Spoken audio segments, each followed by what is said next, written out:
7편 1절. 여호와께 감사하라. 그는 선하시며 그 인자하심이 영원함이로다. 교재 가지고 계시면 3904페이지를 펴시면 되겠습니다. 3904페이지. 여호와의 권능 찬양시입니다. 여호와의 권능 찬양시는 107편에서부터 150편까지 마지막 편까지가 전부 여호와의 권능을 찬양하는 시입니다. 그동안 우리는 여호와의 통치, 여호와께서 이스라엘 백성들을 통치하신 통치의 능력을 90편에서부터 찬양했습니다. 여호와의 통치를 찬양하고 여호와의 그 다음 권능을 찬양하고, 적어도 하나님께서 여호와의 신실하심, 언약하시고 언약대로 이루시는 여호와의 신실성을 찬양하는 것이 시편 전체, 여기서 조금 시편 전체 우리 정리하고 본문 들어가도록 하겠습니다.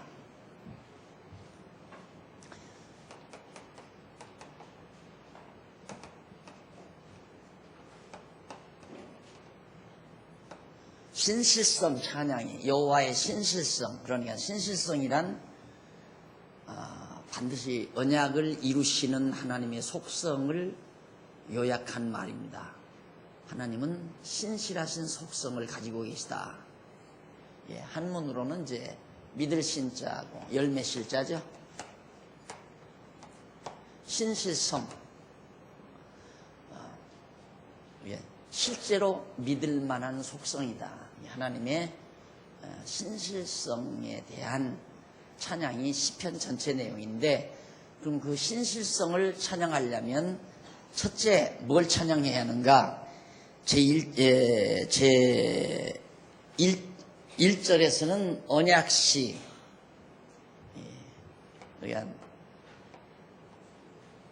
언약시가 1편에서 2편까지예요. 그 다음 언약시, 다음에는 이제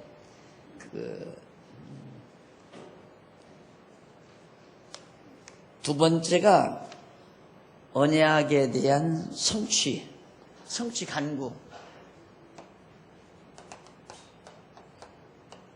간구가 3장에서부터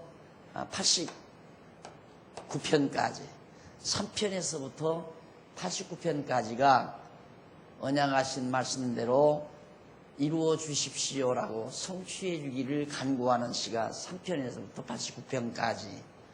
그리고 이제 성취 찬양시, 지금 우리가 지금 계속해서 공부해 가고 있는 내용대로 성취에 대한 찬양시, 이것이 이제 여기 89편까지니까 90편에서부터 150편까지죠. 시편 간단하죠.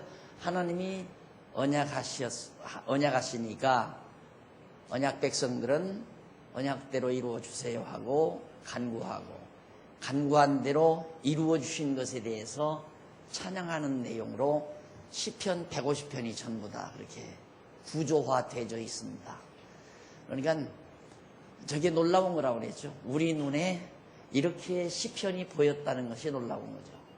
그래서 구약학자들 가운데 시편을 전공하는 학자들이 시편에 논리가 있다는 생각을 감히 못했습니다. 시편에 논리적 구조가 있다는 것을. 그런데 근래에 와서 최신 시편 연구 구약학자 가운데 시편을 주로 연구하는 학자 중에 한 분이 시편에도 논리적 구조가 있을 것 같다라는 얘기예요. 거기까지가 최고로 지금 연구 결과예요. 시편에도 논리적 구조가 있을 듯 싶다, 그 말이에요. 이게 논리적 구조가 있다는 게 아니라 있을 것 같다, 그 말이에요. 이게 찾기는 나야 요원한 일이고요. 그런데 우리는 벌써 논리적 구조를 찾아서 벌써 20여 년 전부터 이렇게 공부해 오잖아요. 이게 논리예요. 1편에서 2편까지는 하나님이 언약의 말씀을 찬양하시고, 언약의 말씀대로 이루어달라고 간구하는 시고, 간구한 대로 이루어 주신 것에 대한 찬양을 하는 시가 바로 90편부터 150편까지다. 언약하시고 언약대로 이루어달라고 기도하고 기도한 대로 이루어 주는 것을 찬양하고, 얼마나 논리적으로 잘 짜여져 있습니까? 그래서 지금 우리는 마지막 그 성취 찬양시에 대한 그 부분에서, 이 부분에서 이게 이제 1, 2, 3 이러거든요.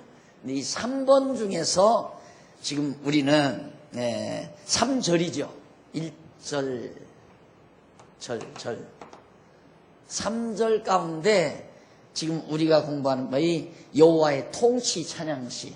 예, 찬양을 하는데 하나님께서 통치 찬양, 이건 1번이에요. 그 다음 두 번째 찬양이 권능 찬양. 하나님의 권능을 찬양하는. 이게 통치 찬양이 90편에서부터 106편까지. 그 다음 이제 107편에서부터 150편까지가 하나님의 권능을 찬양하는 시.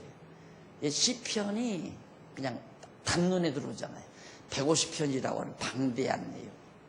그러니까 뭡니까? 이 말을 간단하게 더 요약하면 할렐루야예요. 할렐루야. 언약대로 이루신 여호와를 찬양하라, 그 말이거든요. 여호와를 찬양, 여호와 찬양.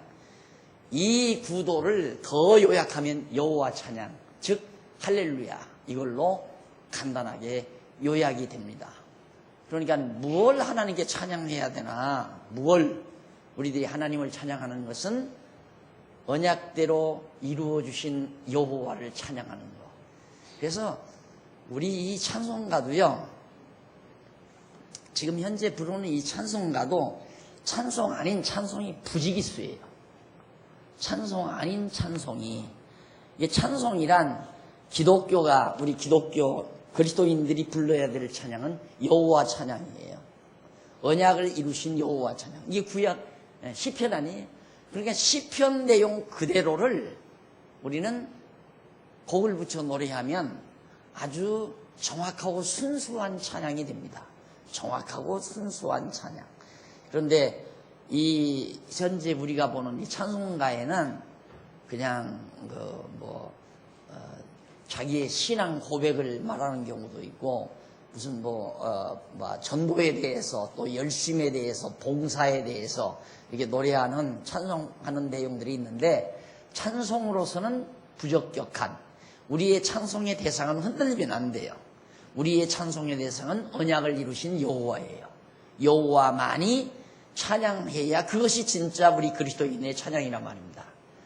그래서 대개 요즘에는 이제 지난번 성탄절 행사 때에도, 문화 행사 때에도 우리 대학부 학생이 나와서 했지만, 인간의 감정을 이렇게 고조시키기 위해서 아주 묘한 방법으로 노래를 불러가지고, 그들은 이제 찬송이라고 그러죠. 여기 나와서 소위 찬송을 불러서 인간의 마음을 흥분시키는 그런 작업을 하기 위한 방법으로 다양한 내용의 찬송이라고, 보음송이기도 하고 찬송이라고도 하고, 그렇게 만들어서 인간들의 감정을 이렇게 북돋우는 노래를 부르는 경우가 많습니다. 전혀 달라요. 찬송과 노래가, 우리가 부르는 노래 중에 찬송이 있어요. 찬송이 있고 음악이 있고. 음악이 있는데, 찬송은 하나님을 대상이, 음악은 자기 감정 표출이에요. 감정 표출. 자기 감정을 드러내는 거. 이건 하나님을 대상으로. 이게 또 하는 방법 자체도, 이미 찬송은 내게 이루어진, 내 자신이 가지고 있는 하나님께 대한 감사와 그 권능에 대한 영광의 황홀함을 찬양하는 거죠. 황홀함을 가지고 하나님을 찬양하는 거예요. 그런데 소위 복음송이나 음악 같은 것들은 그냥 따분한 내 감정을 이렇게 흥분시키기 위한 수단으로 활용되는 거죠. 그건 아니라는 얘기입니다. 그래서 찬송과 음악은 잘 구분이 돼야 된다. 그래서 찬송은 어디까지나 곡도 곡이지만 중요한 것이 내용이에요. 가사. 그래서 시편에 지금 이렇게 간단한 내용 구조에 의해서 우리는 앞에서 지난주일까지 통치, 하나님께서 언약대로 이루시기 위해서 어떤 통치, 대적은 멸하시고 이스라엘 백성들은 구원하신 그 통치를 찬양했습니다. 그리고 이제부터는 107편부터는 그렇게 다스리시는 권능을 노래해요. 얼마나 하나님이 능력이 많으신가. 그 능력을 발휘하신 여호와를 찬양의 대상으로 노래하는 것이 107편부터 나옵니다. 그래서 권능 찬양식 가운데 보수하신 권능을 찬양하는 거예요. 보수하신. 원수를 다 멸하신 권능. 원수를 멸해서 다스리시는 여호와를 찬양했는데 이제부터는 원수를 다 멸하시는 능력을 찬양해요. 그러니까 하나님께서는 어두운 권세를 최강으로 만들어놔요. 이게 마지막 세상 끝날에는 믿는 자가 거의 없을 만큼 어두운 권세, 사단의 권세가 관영하게 하나님께서는 그렇게 만들어 놓으세요. 가장 강하게. 그렇게 가장 강한 어두운 권세가 이루어졌을 때 예수 그리스도가 재림하신단 말입니다. 재림하셔서 그 강한 권세를 덜미 잡아서 무적행에 집어넣음으로 여호와의 권능의 영광을 드러내시는 거예요. 이게 똑같은 거죠. 하나님께서 이스라엘 유다 백성들은 아주 약하게 만들어 놓고 보잘것없이 그 유다 백성마저도 바벨론에게 완전히 다 끌려가게 만들어 버리고 거의 하나님의 백성이 없다시피 유다 백성 전부 바벨론이 다 끌어갔으니까 그것이 바벨론 제국의 최고의 강팀이었어요. 바벨론이 최고의 강팀. 그 시대 제국이. 그렇게 강한 제국을 만들어 놓으시고 나서 주변 국가, 조그만한 소도시에 불과한 도시국가에 불과한 페르시아, 파사제. 페르시아가 그때는 조그만 도시국가에 불과했어요. 작은 국가예요. 그 파사 나라에 고레스라는 왕 하나를 일으켜가지고 고레스가 바벨론을 쳐서 멸하게 만들어요. 그래서 그 고레스가 오실 메시아에 대한 한 모형이었단 말입니다. 고레스는 오실 예수 그리스도에 대한 하나의 모형적 인물. 그러니까 세력을 강하게 키워놓고 작은 자를 들어서 멸해버리시는 하나님의 능력. 그래야 하나님의 권능이 드러나니까요. 그래서 총회장이 됐다고 첫 호에 총회장 신년 메시지를 꼭 써야 된대요, 날들어. 그래서 어제 앉아서 그거 좀 썼는데 사실 너무 세력이 강하고 세력이 커지고 힘이 있어지는 것은 교회가 방향 감각을 잃고 가야 될 방향을 제대로 못 잡고 발전하고 힘이 있고 정말 이렇게 크게 부흥해 가는 것은 도리어 더 큰 함정에 빠져들어가는 결과가 된다. 그런 말을 제가 언지를 했는데 그런 내용을 언지를 했는데 사실 그래요. 여러분 우리는 제일 유혹당하기 쉬운 것이 뭐냐면 잘 되는 것에 유혹을 당해요. 모든 일이 잘 될 때. 네. 그게 제가 늘 조심시키는 거 아닙니까? 모든 일이 잘 되어질 때 형통할 때 조심하라. 근데 형통할 때 어떻게 조심하라는 말인가? 내가 바른 방향으로 지금 가고 있는가를 유심히 살펴야 돼요. 모든 일이 형통할 때 내가 바른 방향으로 방향 감각이 혹시 흐려지지 않았나. 그런데 사람들은 모든 일이 막 잘 돼가면 흥분한 나머지 방향을 잃어버려요. 그래서 그 순간 자기 좋은 대로 행해버리는 경우가 거의 다예요. 교회가 타락하는 것도 다 그거 아니에요?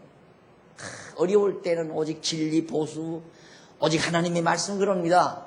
그런데 사람들이 많이 모이고 돈이 많이 나오고 막 그러다 보면 어느 쪽으로 관심이 사업 쪽으로 자꾸만 자꾸 사업을 확장하고 크게 덩치를 키워가는 쪽으로 관심이 싹 바뀌어져 버려요. 그러다 보니 힘이 생기잖아요.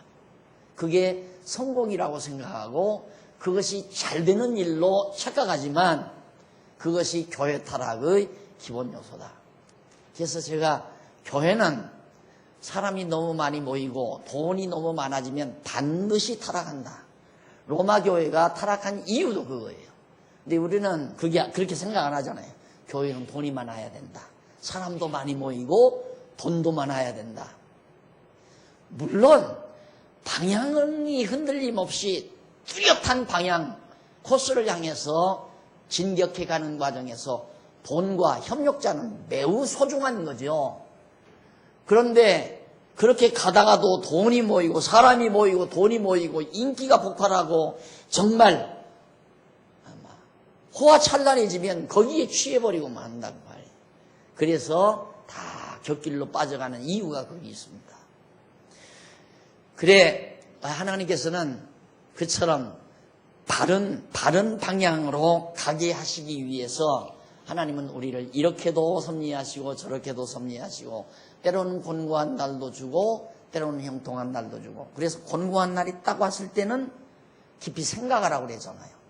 형통한 날이 오면 하나님 찬양. 왜? 형통함이 여호와께로 말미암았다는 사실을 잊어버리지 않으면 여호와 찬양을 해야죠. 그런데 사람이란 형통하면 자기 찬양하죠. 자기 자랑하고 자기 성공하고 자기 영달을 누리고 그게 인간이 누구나가 바보처럼 갈 수밖에 없는 게 아니라 가지게 되어지는 결과가 되어진단 말입니다. 그걸 항상 유심히 성찰을 해야 돼요. 그래서 형통할 때 조심하란 말은 혹시라도 형통할 때 방향을 잃지 않느냐. 곤고할 때 더더욱 깊이 생각해서 정말 내가 목표를 정한 그 목표가 흔들리지 않고 출발했던 그 출발점에서 생각했던 것이 여전히 지금도 계속해서 변함이 없는가를 성찰하는 것 매우 중요하다고 생각을 합니다. 그래서 하나님께서는 언제나 강한 힘을 만들어 놓고 약한 자를 들어서 친다 그 말이에요. 그래서 이런 하나님의 원리를 생각하면 나 약할 때 하나님이 강하다라고 그렇게 언지를 한 바울의 말은 진리 중에 진리입니다. 진리 중에 진리. 내가 약할 때 하나님이 강하시다 이 말이에요. 약한 자를 들어서 하나님은 강하게 쓰신다 말과도 맥을 같이 하는 용어입니다. 그래서 여기도 하나님께서 정말 바벨론에게 완전히 먹혀서 다 망해버린 유다 백성. 그런데 그 강대한 바벨론을 이름도 없는 조그마한 도시국가의 한 왕인 성주지요. 따지고 보면 성주에 불과한 그런 고레스가 등장해서 그 강대한 바비로니아를 쳐서 멸해버리고 말았어요. 그래서 나중에는 바비로니아가 넘어가고 보니까 페르시아 제국이 되지 않았어요. 바비로니아 제국이 망하고 바로 페르시아 제국이 등장하는 이유가 고레스에 의해서 그렇게 된 겁니다. 근데 그 고레스는 하나님이 미리 정해서 세우신 자라고 그랬어요. 종으로 세우신 자. 그가 장차 오실 그리스도에 대한 한보영적 인물이었다. 그렇게 하나님은 보수하셨다 이 말이에요. 야, 하나님의 능력 대단하다 이거죠. 어떻게 그 강대한 바비로니아 제국을 보잘것없는 작은 도시국가의 성주에 불과한 고레스를 들어서 바비로니아를 쳐서 멸하게 만들었는가. 이건 하나님의 능력이다 이 말이에요. 그래서 그런 보수하시는 여호와의 능력, 권능을 찬양하는 것이 107편으로부터 118편까지인데 그 보수하신 권능 찬양시 가운데 찬송과 간구시가 107편에서부터 110편까지예요. 그럼 우선 107편 1절로 9절 권능을 선적으로 찬양을 합니다. 하나님의 권능을 선적으로 찬양을 하는데 한번 읽고 넘어가 보십시다. 여호와께 감사하라. 그는 선하시며 그 인자하심이 영원함이로다. 선하고 인자하심에 대해서 지난번 설명해 드렸죠. 선하시고 인자하심이 영원하다. 그러니까 하나님이 좋아하시는 것 변함이 없다 이 말이에요. 그리고 하나님이 사랑도 변함이 없다. 하나님은 어제는 좋아하다가 오늘은 싫어하시는 하나님 아니다 이 말이에요. 그게 선하심이 영원하다 이 말입니다. 하나님의 선하심은 영원하다. 한 번 좋으면 영원히 좋다고 말이에요. 그러니까 이스라엘 백성, 택한 백성, 당신이 좋으신 뜻대로 선택했기 때문에 하나님은 변함없이 여전히 좋아하시는 그 선이 영원하다. 인간은 항상 불안하잖아요. 지금은 좋아하는데 나중에 싫어하면 어떡하나. 이것 때문에 늘 불안하지만 하나님은 한 번 선하시면 영원하시다. 그 선하심과 또 인자하심, 사랑하심이. 2절 여호와께 구속함을 받은 자는 이같이 말할지어다. 여호와께서 대적의 손에서 저희를 구속하시사 하사 동서남북 각 지방에서부터 모으셨도다. 하나님께서 다 여기저기 흩어진 모든 동서남북 각 지방에서 전부 모으셨다. 저희가 광야 사막길에서 방황하며 거할 성을 찾지 못하고 줄이고 목마르며 그 영혼이 속에서 피곤하였도다.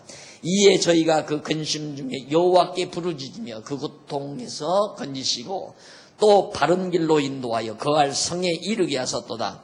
여호와의 인자하심과 인생에게 행하신 기이한 일을 인하여 그를 찬송할지로다. 저가 사모하는 영혼을 만족케 하시며 줄인 영혼에게 좋은 것으로 채워주심이로다. 거기 이제 그 4절에 보면 저희가 광야 사막길에 행하며 방황하며 거할 성을 찾지 못했다라는 대목이 3907페이지 중간에 보면 4절로 9절 나와요. 근데 그 내용은 언약자손이 광야 사막길에서 방황하며 거할 성을 찾지 못하고 줄이고 목마름으로 그 영혼이 속에서 피곤하였다고 노래했는데, 이는 언약자손이 애굽 땅에서 나와 언약의 땅 가나안으로 들어가지 못하고 방황할 때를 얘기하는 겁니다. 그러니까 광야에서 40년 동안 들어갈 성을 얻지 못하고 막 방황했는데, 하나님은 그런 백성들을 동서사방에서 다 끌어모아서 결국 예루살렘 성을 정복하고 거기에 거하도록 하나님이 해주셨다. 능력을 하나님이. 그러니까 대적 애굽을 다 멸하시고 택한 백성을 구원하신 하나님의 권능을 노래한 거죠.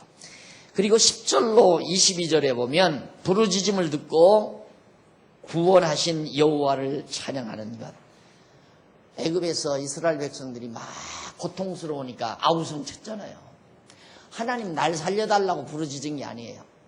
고통하는 신음소리를 낸 거예요. 너무 그 노예 생활이 괴로우니까.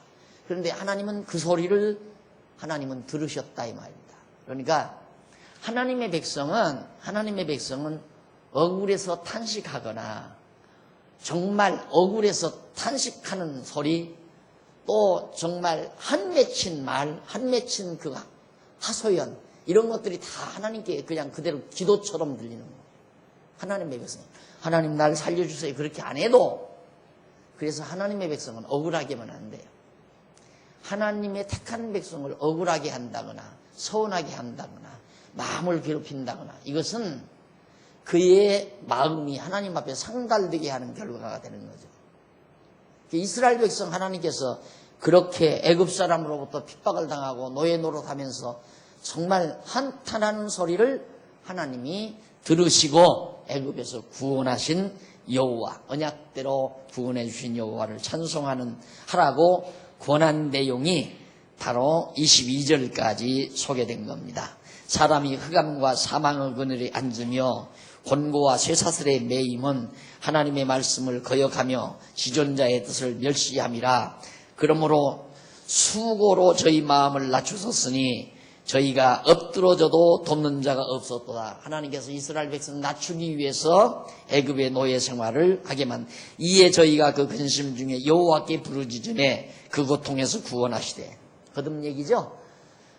우리가 그 근시안 쪽으로 보면, 직접적으로 보면 이스라엘 백성이 애굽에서 부르짖었기 때문에 그걸 들으시고 구원했다.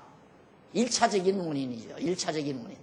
그러나 근원적으로는 이미 400여 년 전에, 500여 년 전에 아브라함을 통해서 너희 자손이 400년 동안 이방의 계기도에서 종로로 탄다. 400년이 차면 내가 너희를 거기서 건져내서 이 땅 가나안 땅으로 돌아오게 하겠다. 언약하신 말씀이 근원적인 이유죠. 그러니까 이스라엘 백성이 애굽에서 나오게 된 것은 부르짖었기 때문이가 아니라 하나님께서 조상 아브라함에게 언약하셨기 때문에 언약대로 나오신 거다. 그러나 1차적인 원인은, 근접적인 원인은 부르짖은 거죠. 그러나 근원적인 원인은 하나님이 열주와의 언약 때문이고요. 그래서 항상 성경을 볼 때 이것이 근접 원인이냐 근원적인 원인이냐 그걸 항상 따져야 됩니다. 그러니까 그걸 못 따지니까 자꾸 내가 이렇게 하면 하나님이 이렇게 들어주신다 이런 얘기를 한다 이 말이에요. 봐라, 이스라엘 백성도 하나님 앞에 부르짖으니까 애굽에서 나오게 하지 않았느냐. 그러니까 우리들도 하나님 앞에 부르짖으면 모든 일이 다 해결된다. 전혀 안 맞는 얘기예요. 전혀 안 맞는 얘기예요. 하나님께서 열주와 언약했기 때문에 설령 이스라엘 백성이 부르짖지 않았어도 400년이 차면 나오게 돼 있어요. 나오도록. 이 말을 어떤 사람은 어떻게 갖다 꼽으러 붙이냐면 박 목사는 기도하지 말라고 그러더라. 이렇게 갖다 꼽으러 붙여요. 박 목사는 기도하지. 그럼 기도하지 말란 말은 이단이죠. 이단처럼 들리잖아요. 그 얘기가 아니라 말입니다. 문제는 가장 중요한 건 하나님의 언약이지 인간이 부르짖는다고 해서 다 되는 게 아니다. 그러니까 언약의 말씀을 붙들고 기도해야지 언약에 근거하지 아니한 기도는 다 공수표다. 이런 의미를 전달하기 위해서 드리는 얘기죠. 자, 그 다음 15절 여호와의 인자하심과 인생에게 행하신 기이한 일을 인하여 그를 찬송할지로다. 16절 저가 논문을 깨뜨리시며 쇠빗장을 꺾으셨음이로다. 미련한 자는 저의 논문과 쇠빗장 강한 성곽을 다 무너뜨렸다. 저희 범과와 죄악의 연고로 곤란을 당하며 저희 혼이 각종 식물을 싫어하며 사망의 문에 가깝도다. 이에 저희가 그 근심 중에 여호와께 부르짖음에 그 고통에서 구원하시되 저가 그 말씀을 보내어 저희를 고치사 위에서 건지시는도다. 여호와의 인자하심과 인생에게 행하신 기이한 일을 인하여 그를 찬송할지라. 하나님께서 기이한 일이 뭡니까? 언약대로 이루시는데 강한 힘을 다 꺾으시고 하나님이 구원하시는 일. 감사제를 드리며 노래하여 그 행사를 선포할지어다. 하나님이 행하신 일을 널리 많이 전파해라 하는 얘기. 23절로 32절 3910페이지에 보면 광풍을 평정시켜 구원하시는 여호와의 행사를 찬송합니다. 광풍을 잔잔케 해서 예수님께서 오셔서 바람과 바다를 꾸짖으시니까 잔잔해지잖아요. 그게 하나의 비유예요. 하나의 비유. 여기도 보면 광풍을 잔잔케 했다 하는 얘기가 나는데 선척을 바다에 띄우며 23절 선척을 바다에 띄우며 큰 물에서 영업하는 자는 여호와의 행사와 그 기사를 바다에서 보나니 여호와께서 명하신즉 광풍이 일어나서 바다 물결을 일으키시는도다. 파도가 치게 만들고 미치광이 바람이 불게 만들고 회오리 바람 막 해서 바닷물을 막 하늘로 끌어올리잖아요. 막 바람이 돌면. 그리고 26절 저희가 하늘에 올라갔다가 깊은 곳에 내리니 그 위협을 인하여 그 영혼이 녹는도다. 하나님께서 그렇게 역사하시면 막 폭우가 내리잖아요. 이렇게 비가 뚝뚝뚝뚝 이렇게 떨어지는 게 아니라 막 밖에 쓴 물이 쏟아지듯이 쏟아지는 물. 왜 그래요? 막 폭풍에 의해서 막 물이 다 하늘로 올라갔다가 막 쏟아지니까 그러니까 그렇게 막 물이 쏟아지는 것처럼 폭우가 내리잖아요. 이런 것들이 모두가 다 하나님의 능력의 솜씨로 그렇게 섭리하시는 거다. 우리는 보통 과학적으로 물은 위에서 아래로 흐른다. 천만의 말씀. 물은 위에서 아래로 흐르는 게 아니라 흐르는 것만이 아니라 아래에서 위로 올라가기도 하는 게 물이에요. 하나님께서 아래에서 위로 올라갔다가 위에서 또 아래로 내려오게 만드시는 거죠. 이것이 하나님의 권능의 솜씨다라고 하는 것.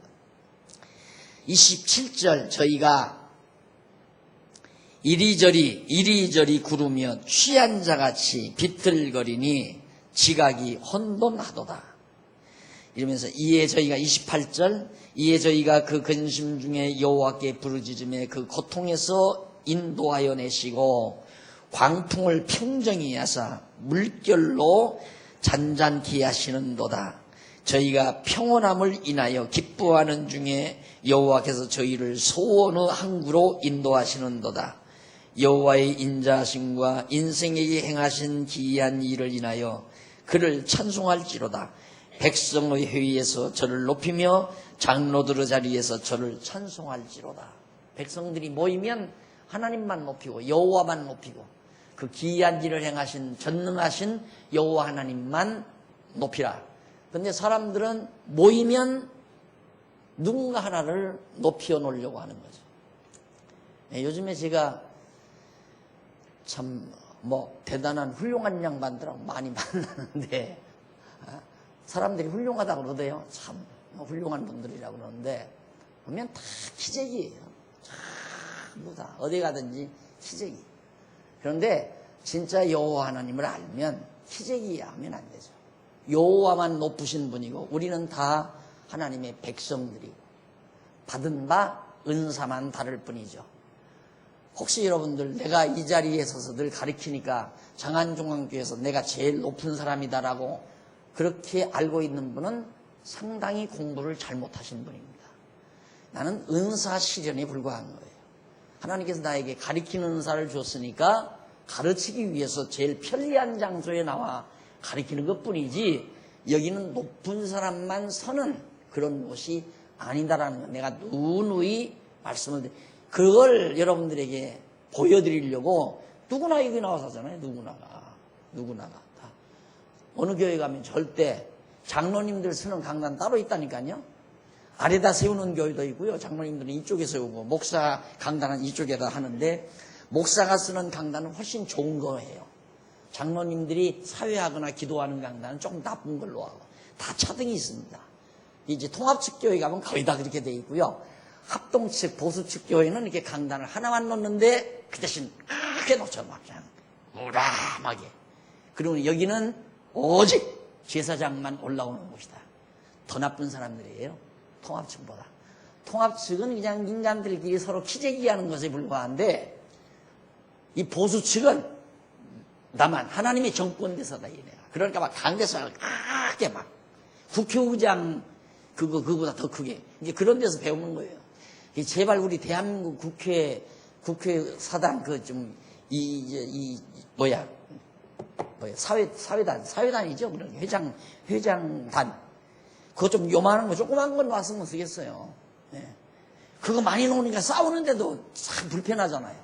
격투하기가 훨씬 이렇게 넓게 놔두면 격투하기가 좋을 텐데 막 이걸 이렇게 해서 막 이만하게 갖다 놓으니까 받고 올라가서 막 여기까지 올라가니까 그러지 말고 조그만 거 하나 놓으면 될 건데 다 권위의 상징으로 다 그러는 거거든요. 권위의 상징. 우리는 모이면 오직 여호와만 높이고 여호와만 찬양하자 그 말이에요. 지금 얼마나 참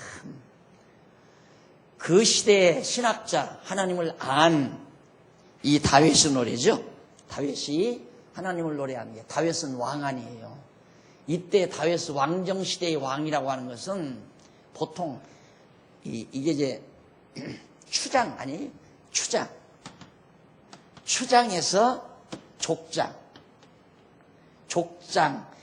시대가 지나면 이제 왕 이제 그러니까 부족들끼리 족장들끼리 모여서 부족을 이루어서 이제 왕을 세우는데 최고 힘세고 최고로 싸움 잘하고 최고로 활 잘 쏘고 칼 잘 쓰는 장군 이게 대개 왕이었거든요. 이게 제일 잘난 사람이에요.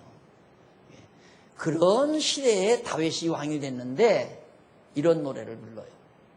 그러니까 하나님을 아는 자의 그 사고방식이 얼마나 건전하고 시대를 초월하는 요즘에는 대통령만 내도 제일 잘난 줄 알고 너울대지만은 다윗은 자기가 그 당시에 이런 시대에 왕이 되었는데도 하나님 앞에서 똑같이 백성처럼 그러니까 우리는 모이면 여호와만 높이고 여호와만 찬송하자. 이게 마지막 소절에서 나오는 얘기예요. 백성의 회의에서, 백성회의란 모든 백성들이 같이 모이면 누구를 높이라? 여호와를 높이라, 저를 높이라 이 말이에요. 나 왕이니까 나를 높여라, 그게 아니라. 그리고 장로들의 자리에서, 장로들이란 그 백성들을 위해서 봉사하는 지도자, 지리자들이거든요. 그 장로들이 모여도 결국 여호와만을 찬송할지로다. 이게 정말 32절에서 찬양하는 내용입니다. 그 다음 33절로 43절에 보면 12페이지에 나오죠. 여호와의 권능을 보고 인자하심을 깨닫는다고 찬양하는 내용입니다. 여호와께서는 강을 변하여 광야가 되게 하시며 샘으로 마른 땅이 되게 하시며 그 거민의 악을 인하여 옥토로 연밭이 되게 하시며 또 광야를 변하여 못이 되게 하시며 마른 땅으로 샘물이 되게 하시고 줄인 자로 거기 거하게 하사 저희로 거할 성을 예비케 하시고 밭에 파종하여 포도원을 재배하여 소산을 취케 하시며 또 복을 주사 저희로 크게 번성케 하시고 그 가축이 감소치 않게 하실지라도 다시 압박과 곤란과 우환을 인하여 저희로 감소하여 비굴하게 하시는도다. 하나님이 인간 살아가는 모든 과정을 하나님이 마음대로 다 조종한다 이 말이에요. 아무것도 재배할 수 없는 소금밭도 그것도 변해서 풀밭으로 만들어 짐승들, 가축들이 먹고 사는 목장으로 만들어 가기도 하고, 사막에 샘이 흐르고 강이 흘러서 경작에서 사람들이 그 소득을 취하고 먹고 살게 하고, 번창하게 하다가 또 하나님이 모든 재앙을 주어가지고 백성들의 수가 줄어들게도 하시고, 이런 모든 섭리를 하나님이 다 하신다 이 말이에요. 하나님께서 다. 그런데 지금 요즘 사막화 현상 때문에 난리 났죠. 어딘가 아이들한테 간접적으로 들은 얘기인데 어느 섬, 기가 막히게 좋은 섬이 지금 바닷속으로 거의 다 들어갔대요. 아주 좋은 휴양처가. 왜? 지금 사실 심각합니다. 우리가 사는 길. 우리는 지금 내가 늘 말하지만 저 위에서 큰 지금 호수 댐이 무너져가지고 지금 완전히 그냥 도시 하나가 덮치게 생겼는데, 댐이 지금 금이 가가지고 무너질 지경이 있는데 우린 여기서 땅 뺏기나 하고 있어요. 쉽게 말하면 여기서 이 네 땅이냐 내 땅이냐, 야 내 땅 지금 한 평 너한테 더 들어갔다 덜 들어갔다, 이런 식 생각을 하고 있고, 서로 그냥 콩알갱이 하나 가지고 싸우고 막 투쟁하고 그런 식. 네, 지금 유엔 사무총장, 우리나라 그 유엔 사무총장 얼굴이 샛노래졌잖아요. 당신이 돌아다니면 보니까 이게 심각하거든요. 자연환경 문제가. 빙하가 막 녹아내려가지고 점점 바다 수위가 높아지고, 바다 수위 높아지는 건 약과예요. 그게 녹아내려버리면 기온의 변화가 급속도로 달라지는 거죠. 여러분 간단하잖아요. 예를 들면 조그만 방 안에 따뜻한 대한물 하나만 들여놔도 방안 공기가 확 달라지잖아요. 그런데 이 엄청난 육대주에 있는 큰 바닷물의 기온의 변화가 어떤 변화를 가져올지, 이 육대주에 바다가 더 크잖아요. 5대양 넓이가 더 커요. 그러니까 사실 우리는 섬에서 사는 거죠. 그런데 이 엄청난 넓이의 바닷물의 기온 변화는 육대주에 어떤 상황 변화를 가져올지 아무도 예측을 못합니다. 아무도. 오늘 막 엄청나게 춥다고 난리인데 안 추워졌잖아요. 별로. 견딜만 하잖아요. 옛날 같으면 이거 새가당기면 쫙쫙 달라붙었어요. 엄청 기온의 변화가 오는 거예요. 이 기온 변화에 의해서 수목이 다 죽어갈 거 아닙니까? 산의 수목들이, 이 기온에서 살 수 없는 수목들은 다 고사돼 버릴 거고, 그 다음 엉뚱한 수목이 자라기까지는, 엉뚱한 그 열대지방에서 자라는 그런 나무가 숲을 이루기까지는 10년 가지고도 안 되잖아요. 그러니까 이런 엄청난 지구상의 재앙이 바로 눈앞에 다가오는 현실을 유엔 사무총장은 알고 있는 거예요. 그래서 그 운동하러 돌아다녀요. 그 운동. 우선 나라끼리 전쟁하는 것, 전쟁 뜯어말리는 건 차오다 이거예요. 그건 약받아. 지금 큰일 났다 이 말이죠. 누가 그렇게 하시나? 하나님이 다 그렇게 주관하시고 다스리신다 이거죠.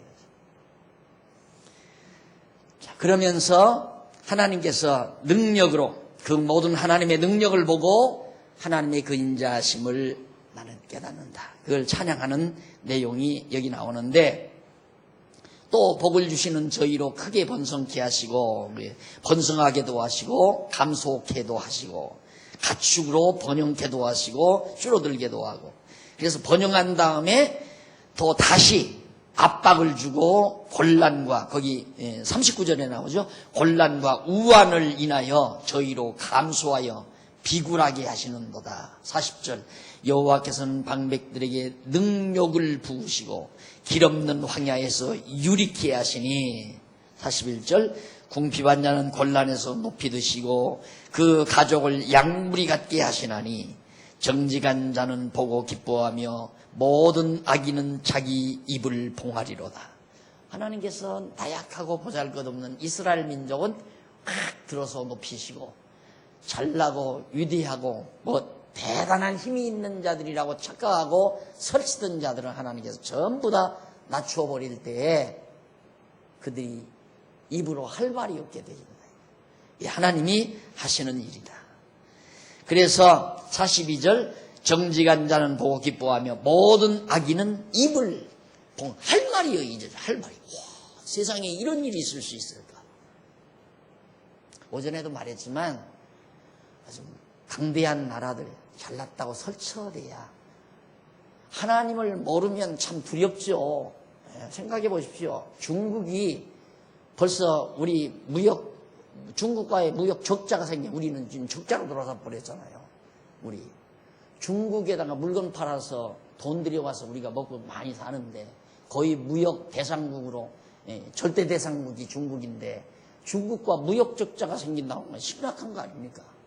이제 우리는 우리 주머니가 자꾸 쫄아든다는 말과도 거의 같은 얘기예요. 콧대가 얼마나 높은지 고구려 역사, 자기 역사로 다 만들어 변조시켜 버리고, 광개토 대양 비도 아마 저 폭파 안 시킬지 몰라.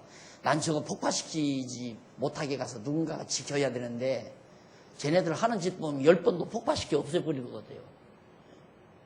땅 다 부숴가려고.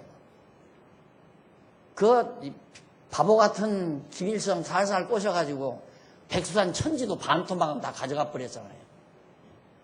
우리가 그렇게 비참하게 지금 살고 있습니다. 근데 나는요, 그렇게 당하면서도 오전에도 말씀드렸지만 가소로운 게 웃기지 말라 이래요. 하나님이 한번 숨소리 크게 쉬면 인간 강대한 힘은 다 사라져 버린다 이거죠. 도리어 하나님 앞에서는 약한 자가 소망이 있다. 생각해 보세요. 이 아시아권에서 이 중국, 일본, 대한민국, 소련 등등 요 주변에서 누가 제일 약합니까? 우리가 제일 약하잖아요. 하나님께서는 우리를 통해서 우리 이 약한 자를 들어서 당신 일 이루실 날이 있을 수도 있잖아요. 인간의 강한 힘 앞에는 두려워할 필요 없죠. 어떤 경우도 사람이 보는 면에서 강한 것 같이 보이는 것 앞에는 기죽고 살면 안 돼요. 하나님에 비해서는 절대 거기에 기죽으면 안 돼요. 하나님 잘 섬기는 사람 앞에서는 기가 꺾여야죠. 그러면 나도 하나님 잘 섬기면 기가 살아야 되고, 안 그래?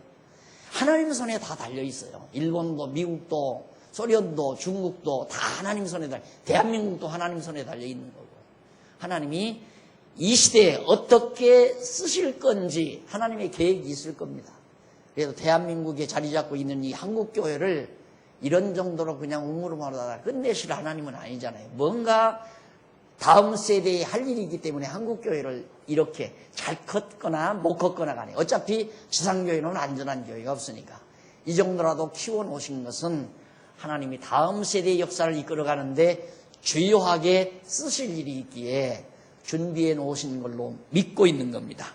그래서 우리는 소망이 있고 당당하게 살아갈 수 있는 힘이 있다는 뜻이죠. 그래서 지혜 있는 자들은 이 일에 주의하고 지혜가 있는 사람들은 이 하나님이 하시는 이 일, 정말 약자를 들어서 강자를 완전히 부끄럽게 만드는 이런 놀라운 일에 깊이 주의하고 여호와의 인자심을 깨달으리로다. 하나님은 약한 하나님의 백성들을 사랑하는 그 인자심, 변함이 없구나. 근데 굉장히 약하게 만들었을 때는 하나님이 자기들을 버린 줄 알았죠. 애굽에 가서 400년 종살이 할 때 자기들을 버렸다고 생각하지, 하나님께서 자기를 붙들었다고 생각할 민족이 어디 있습니까? 그런데 하나님은, 아브람 때 선택하신 그 하나님은 여전히 버리지 않고 애굽을 치고 이스라엘이 구원 얻어 가나안 모든 민족들을 쳐서 멸하고 그 땅을 정복하고 예루살렘을 세워서 하나님 경외하는 민족으로 높이 드러내시는 하나님의 역사. 다윗이 그 주모자 아닙니까? 참 왕국을 세워서 다윗이 초대왕으로 불림이죠. 그러니까 다윗으로서는 이런 노래 나올 만하죠. 너무도 분명하니까. 하나님 버리신 줄 알았는데 하나님의 인자하심이 영원해서 변하지 않고 끝까지 우리를 보호하고 지키셨다는 이런 놀라운 하나님의 능력을 그가 찬양한 내용이 43절까지 소개되고 있는 겁니다. 다시 한번 43절. 지혜 있는 자들은 이 일에 주의하고, 이 일이란 여호와께서 하시는 일, 언약을 세우시고 언약대로 약한 자를 들어서 강한 자를 부끄럽게 하시는 이 놀라운 일에 주의를 해라. 그리고 여호와의 인자하심을 깨달으라. 여호와의 인자하심, 하나님이 얼마나 사랑하는가를 깊이 깨달으라 하는 것이 마지막 교훈으로 남습니다.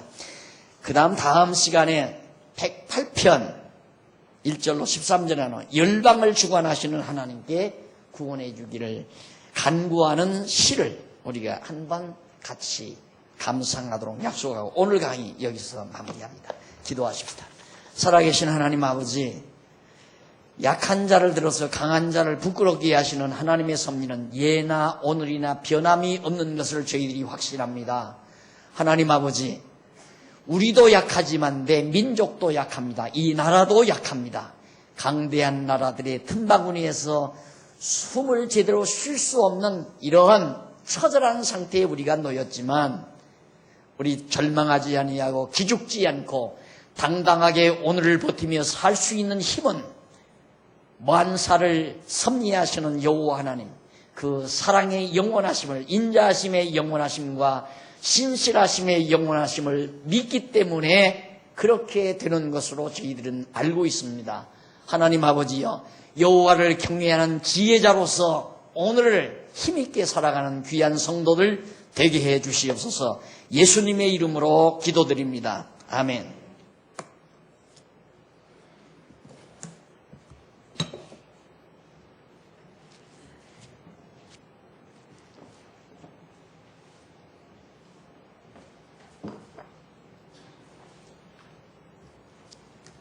네, 찬송가 200